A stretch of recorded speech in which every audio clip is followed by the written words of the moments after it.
Our quote for the day from Malcolm X. If you stick a knife in my back 9 inches and pull it out 6 inches, there's no progress. But if you pull it out, and if you pull it out all the way, that's not progress. Progress is healing the wound that the blow made.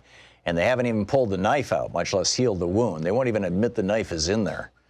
On the line with us is the Professor Reverend Cornell William Brooks, Professor of the Practice of Public Leadership and Social Justice at Harvard's Kennedy School, former President and CEO of the NAACP, and civil rights attorney and a fourth-generation ordained minister in the African Methodist Episcopal Church. Reverend Brooks, or Professor Brooks, welcome to the program. It's good to be with you. How are you? I am great. Thanks so much for joining us today. There's been, this legislation, proposed legislation in the House Resolution 40, as I recall, to put together a commission to examine what reparations would look like, how they should happen, if they should happen, all this kind of stuff. And the Republicans are fighting this. You got Mitch McConnell saying, oh, there's no need for this. That was a long time ago, et cetera, et cetera. I've heard you speak on this very eloquently, and I was hoping you could bring that, your perspective to this program. What say you to those largely white Republicans who are saying this? Well, I would simply say that this is a conversation that is 150 plus years overdue.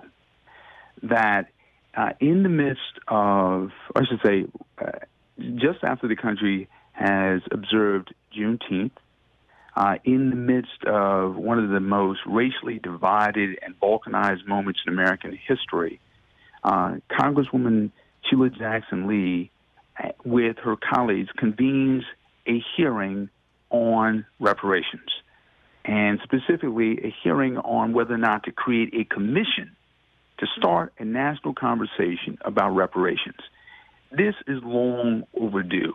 When we think about the fact that not slavery from a century and a half ago, but the vestiges of slavery that continue into the present moment, this conversation is both morally urgent, it is timely as a matter of policy and as a matter of politics. And so what I would simply say to Republican members of the Senate and of the House, this is a conversation that can't be avoided. When we spend more time talking about Confederate statues that were erected long after the Civil War to romanticize the past that never existed and ignore the reality of a history that we yet live with, that says to us that this reparations conversation must happen, and it needs to happen now. And this represents such a wonderful opportunity, a rich opportunity for America to really come to grips with its past in the present. It would be different if slavery was not perpetuated into this present moment.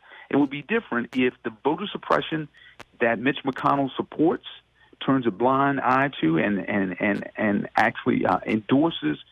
It would be different if that voter suppression wasn't literally a post-Reconstruction creation. In other words, slavery gave birth to the original forms of voter suppression, voter dilution, voter intimidation. That continues in this present 2019 moment. So the conversation is long overdue, and I would simply ask Leader McConnell, what exactly are you afraid of? The facts, the history, right. The moral and economic case for reparations, or even the occasion for having this conversation? In other words, think about this. America frequently exalts itself as a city on a hill. We talk to other countries about human rights. We went into the Balkans and tried to bring an end to ethnic genocide.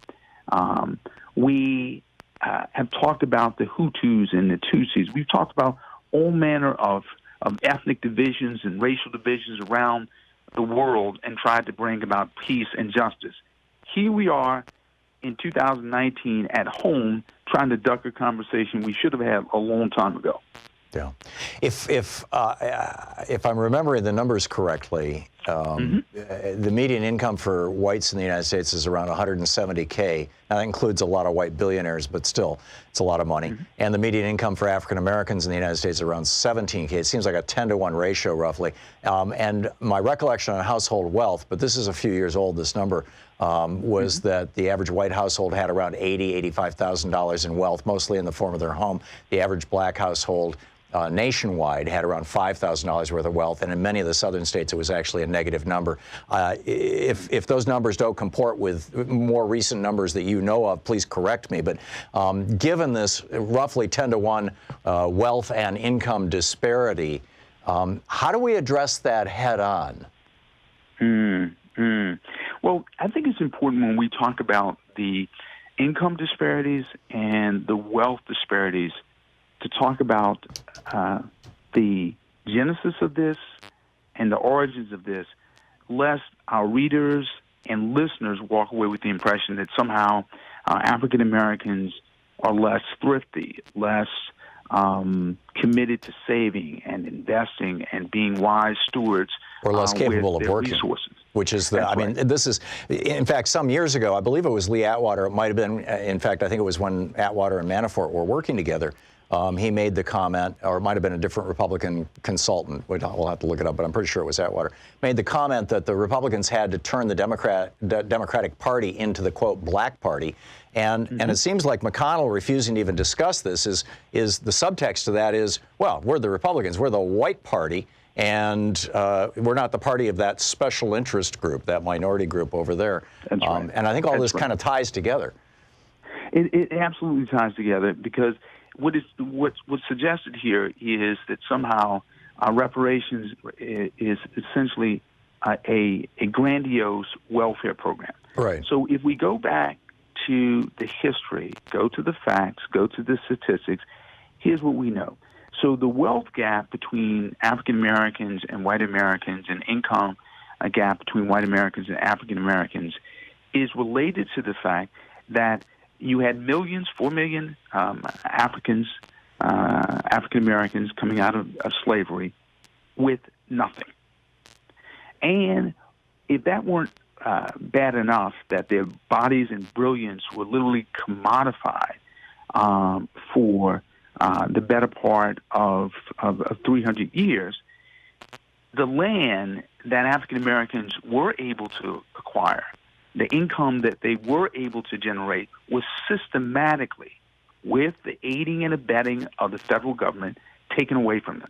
So when it comes to, let's literally say black bodies, so the convict leasing system, where Southern legislatures literally looked at what offenses can we turn into crimes, what behaviors can we turn into crimes, convict black people, and then, having convicted them, send them to prison, and then literally lease their bodies out to be worked to death, right? So this was a system of basically peonage. This was a system for literally working black men, predominantly, to death by turning them into basically slaves through the criminal justice system. That continued from after slavery up through World War I.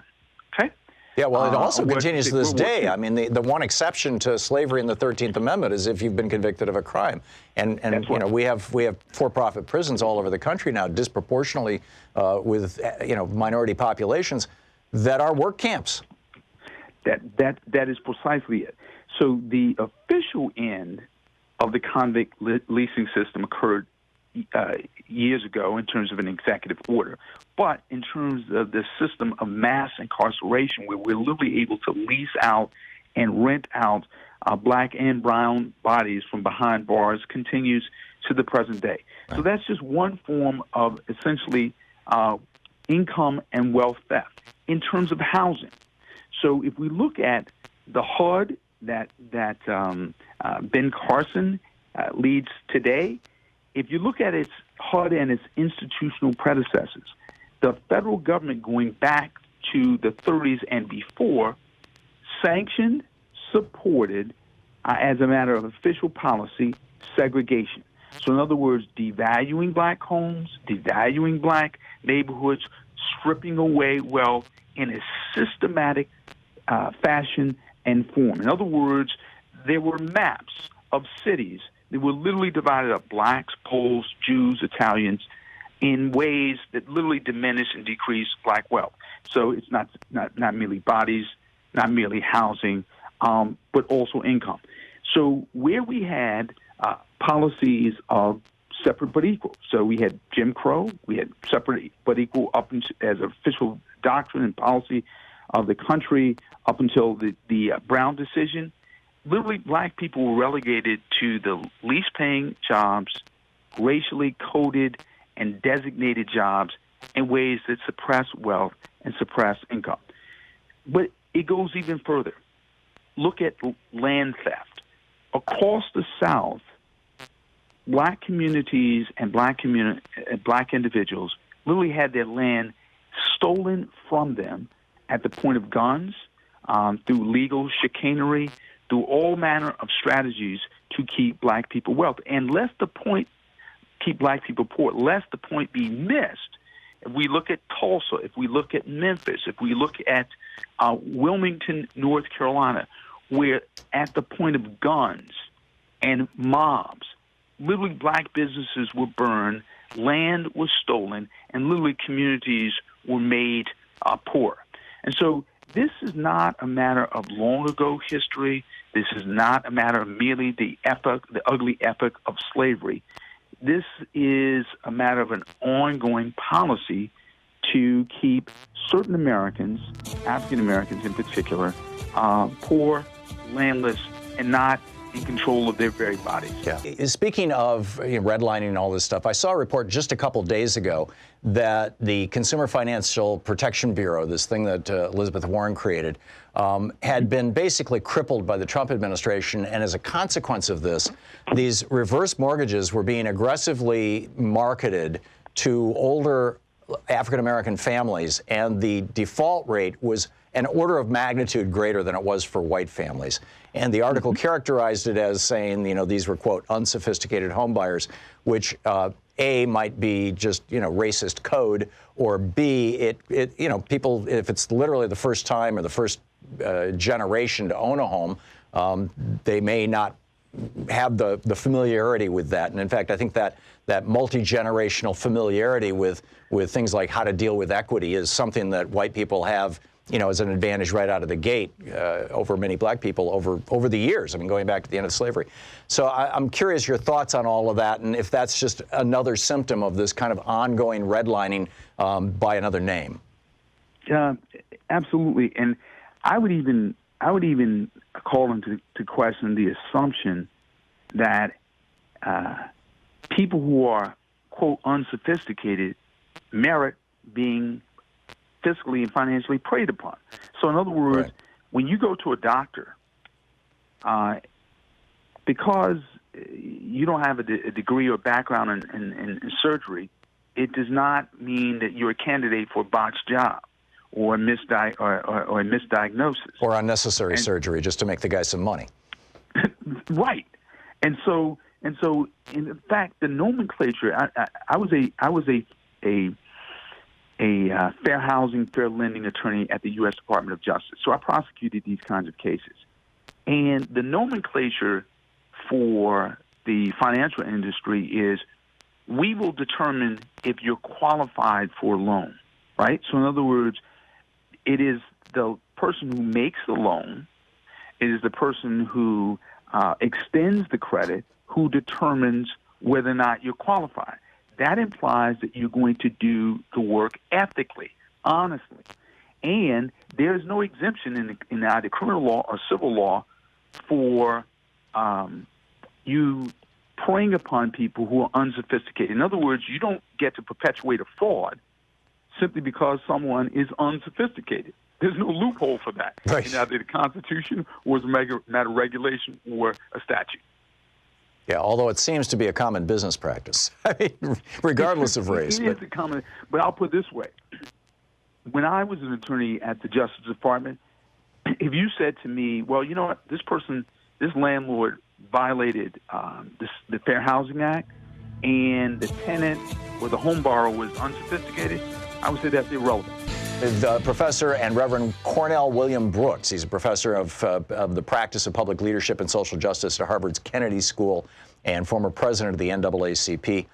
Professor Brooks, we were talking about predatory lending, predatory business practices, all these kinds of things being directed against people of color, and the disproportionate, the whole blowback.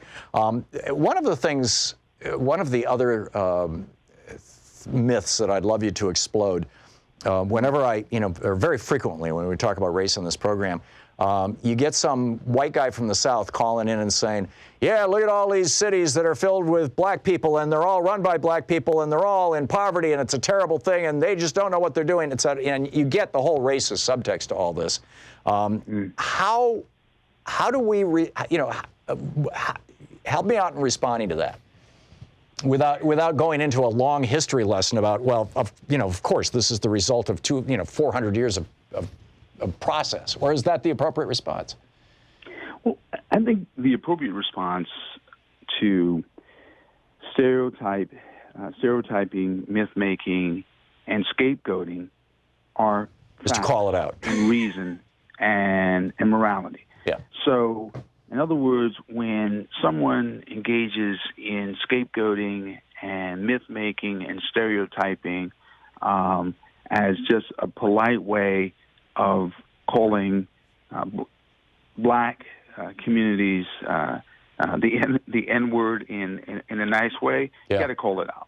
Yeah. But the other thing is, I like to point people back to the record, right? So in other words, when we talk about the criminality, the presumed criminality of cities, look at the facts, right? So in other words, we have just 1 minute, by the way, before we hit a hard break. My apologies for interrupting. Sure. So, in other words, when we look at the ways in which, as a matter of essentially government policy, people have been preyed upon in terms of housing discrimination, in terms of graft and corruption. Crime in cities is not a new thing. The Italians were accused of it. The Irish, Spanish, the Irish. You pick the group. Any history of immigration in this country is a history of one group being called out by another group for being less than the dominant group. And those are the facts. The other part of it is something called the geography of crime, which essentially says in any poor space, the crime rate goes up no matter who's in it. Yeah, makes perfect sense. Professor Reverend Cornell William Brooks, the professor of practice in public leadership and social justice at Harvard's Kennedy School. Thank you so much for dropping by today and talking with us. Thank you. Great to be with you. Thank you. I really appreciate it. Very, very useful and informative conversation.